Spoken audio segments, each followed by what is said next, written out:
Assalamualaikum warahmatullahi wabarakatuh. Waalaikumsalam. Selamat siang Bapak Ibu sekalian yang saya hormati. Kesimpulan di mana kami ingin mengembalikan semua isu ini kepada niat baik. Niat baik yang awalnya ditujukan untuk membantu Mas Agus Salim. Bahwa pengumpulan donasi itu memang ada ketentuannya. Ada undang-undang pengumpulan uang dan barang-barang, kemudian ada peraturan Menteri Sosial. Di mana setiap pengumpulan barang itu harus mendapatkan izin. Kalau cakupannya kabupaten kota cukup bupati wali kota, kalau gubernur itu adalah tentu, atau wilayahnya provinsi itu adalah gubernur. Sementara kalau tingkat antar provinsi itu mendapat izin dari Kementerian Sosial melalui rekomendasi dari bupati wali kota dan gubernur. Nah, Kementerian Sosial akan memberikan izin kepada yang berbadan hukum. Jadi tidak akan memberikan izin kepada perorangan, tapi memberikan izin kepada yang berbadan hukum, dan itu tentu tercatat di dalam Kementerian Hukum dan HAM kalau dulu, kalau sekarang Kementerian Hukum. Kemudian masa izinnya itu hanya 3 bulan, yang akan bisa diperbaiki setiap 3 bulan. Dalam ketentuan, kalau donasinya di atas 500 juta, maka perlu diaudit oleh akuntan publik. Tapi kalau di bawah 500 juta harus diaudit sendiri oleh yayasan atau badan hukum yang menyelenggarakan donasi. Itu harus diserahkan kepada Kementerian Sosial tentang keseluruhan pemanfaat dari donasi yang didapat. Assalamualaikum warahmatullahi wabarakatuh. Ucapan terima kasih yang tak terhingga buat Pak Menteri Sosial, Pak Gusipul dan jajaran, dan Pak Menteri minta kita kembali ke fokus ke pengobatan Agus, karena ini adalah golden time istilah Pak Menteri tadi. Ya, masa-masa emas yang penting daruratnya Agus adalah bagaimana fokus ke pengobatan Agus. Jadi saya senang banget, artinya apa yang kami pikirkan itu sudah terwakili apa yang dipikirkan dan akan dilaksanakan Pak Menteri. Itu yang saya nggak kepikiran itu Pak, tapi makanya kewenangan dan ini sebenarnya udah di tangan Pak Menteri gitu. Jadi bukan nanti Pak Menteri membujuk orang sana membujuk sini lagi, kami justru mengikut pemerintah gitu. Dan kami dukung apapun yang terbaik. Bagi saya sih kalau udah orang tua yang berbicara, negara yang berbicara, kalau bagi kami keluarga itu Pak Mali kalau untuk didengarkan gitu.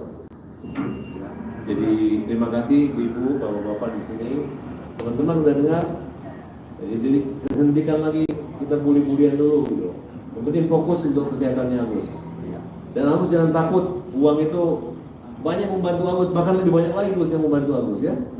Yang penting Agus sehat. Jadi habis dari ini kita udah nggak ada agenda lain selain apa yang arahan Pak Menteri, tapi kita mau fokus ke jadwal operasi ya. Terima kasih. Begitu. Tapi yang penting hari ini Mas Farad dan teman-teman ini mau duduk kembali. Itu yang penting. Itu mau duduk kembali membicarakan poin-poin penting ke depan yang bisa kita jadikan landasan bersama untuk membantu Mas Agus. Itu dulu titiknya.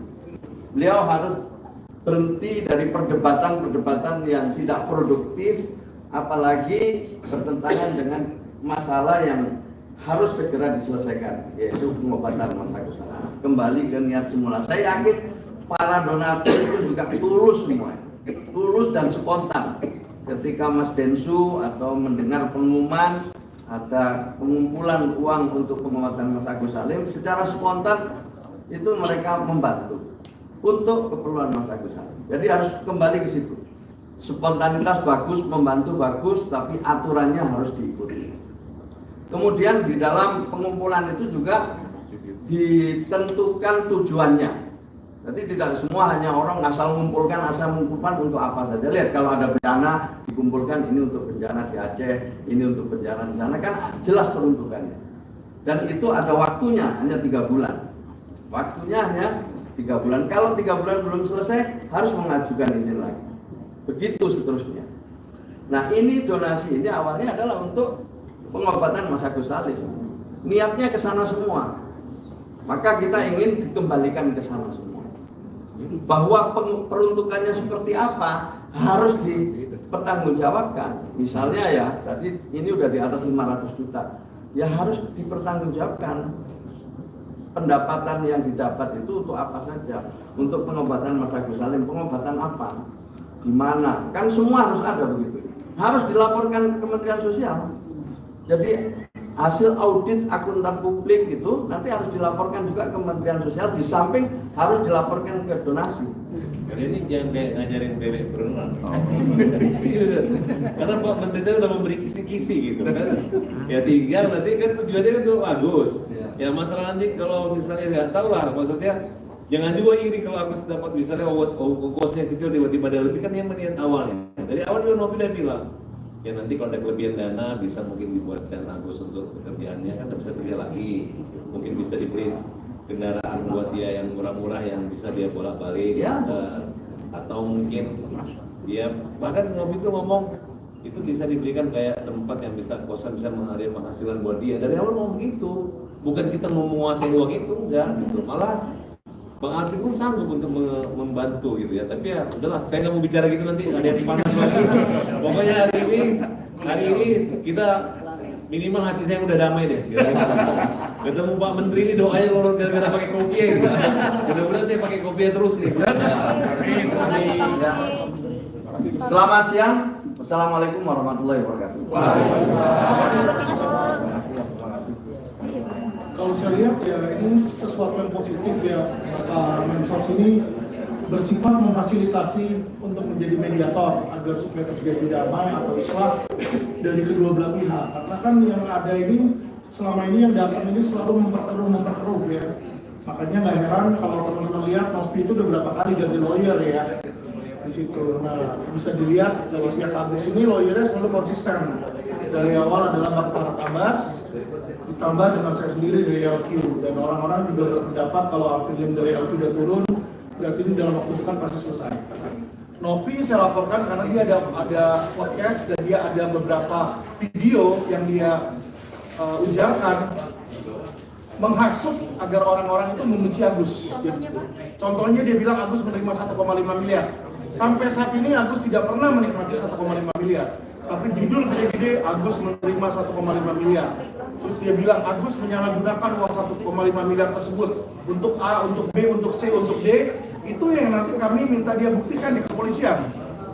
Bisa nggak dia membuktikan uang itu digunakan untuk A, B, C, D, E? Nggak bisa, dia cuma bilang katanya.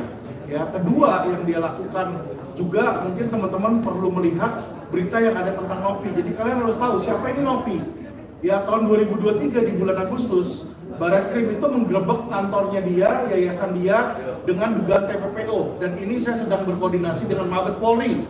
Ya, jadi Novi yang kalian anggap sebagai yayasan membuat ODGJ di situ yang dimana ada bayi-bayinya itu nggak jelas ini apakah dijual atau gimana. Nah, inilah yang sedang diselidiki oleh Mabes Polri, dan saya LQ Indonesia Law Firm kami komit untuk membuka siapa ini serigala dalam berburu domba. Jadi ini dua hal yang terpisah ya teman-teman ya. Antara apa yang Novi lakukan dengan TPPO-nya dia di yayasan ODGJ dia, teman-teman bisa lihat lah beritanya itu viral kok itu di tahun 2023 Agustus. Wali Kota Tangerang sendiri Arif Firmansyah bilang diduga TPPO dia bersama dengan Mabes Polri menggerebek kantor Novi dan mengambil paksa bayi. Saya kan cuma kasih tahu bahwa peperangan ini adalah peperangan Agus lawan Novi. Ya toh, Novi selama ini membongkar katanya jelek-jelekin Agus seperti begini-begini, ya kan? Saya sebagai kuasa hukumnya juga minta media lakukan hal yang sama. Siapa itu Novi gitu loh, jangan cuma Agusnya doang. Selama ini kan Agus dibilang Agus jahat, Agus disiram air keras karena dia sifat lagi nggak bagus gitu kan. Saya cuma mau bilang setiap orang itu sama, ada boroknya gitu loh.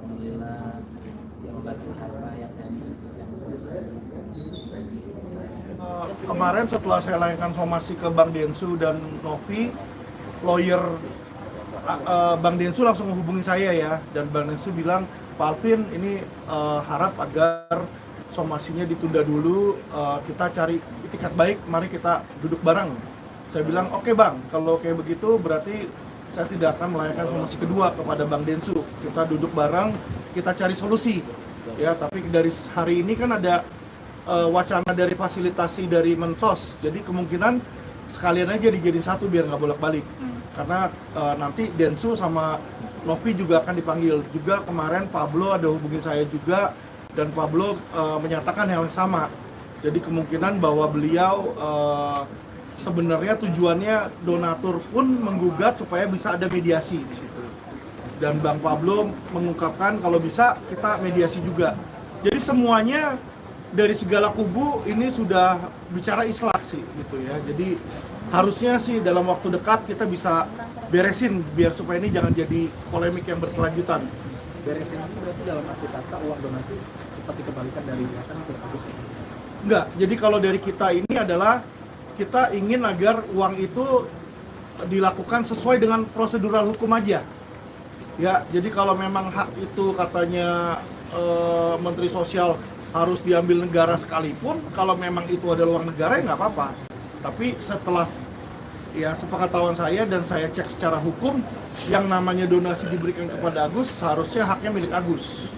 Nanti tinggal Agus gunakan untuk apa, seharusnya terserah beliau, bukan terserah dari Novi atau terserah dari Densu. Cuma kan Novi hanya mau memastikan bahwa uang itu dipergunakan untuk pengobatan Agus. Jadi kalau memang itu untuk pengobatan, ya biarkan itu dipergunakan untuk pengobatan.